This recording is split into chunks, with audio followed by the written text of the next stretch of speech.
Now, viewers, according to Malik's statement, then Special Director of Intelligence Bureau (IB) V.K. Joshi met him in Delhi before his visit to Pakistan in the aftermath of the devastating 2005 earthquake that took place in Kashmir. And we are putting that out for you one by one as to what really was the sequence of events that has been highlighted by Yasin Malik. And in fact, Mr. Joshi allegedly requested Yasin Malik to use the opportunity to engage not just with the Pakistani political leadership, but also with the terrorist figures, and that included Hafiz Saeed, to support then PM's, that is Manmohan Singh's, peace pitch.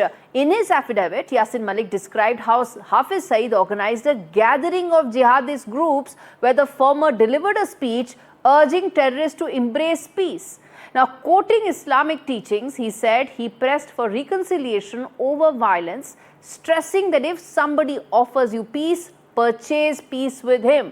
Now, the most explosive part of the portion is when Malik's statement says that what happens after he comes back. He claims that after a debriefing with the IB, he was actually asked to brief the Prime Minister directly, the then Prime Minister, which was Dr. Manmohan Singh. Malik said that he met Dr. Singh in the capital that same day in the presence of then NSA M.K. Narayanan. During this meeting, Yasin Malik said that Manmohan Singh personally thanked him for the effort, patience and dedication he had shown in engaging with even the most hardline elements in Pakistan.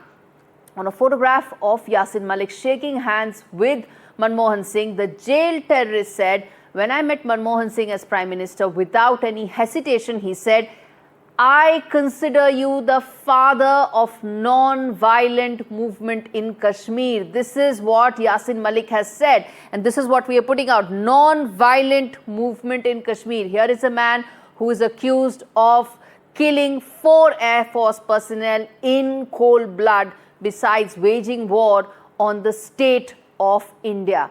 Now, this is what he had actually put out in that affidavit. Now, what does this mean? And more importantly, what does this tell about peace efforts in the past by Congress governments? Let's get an Aditya Raj call to decode that for us in greater detail. NDTV has accessed an exclusive document, which is an affidavit filed by JKLF terrorist Yasin Malik in the Delhi High Court on 25th of August.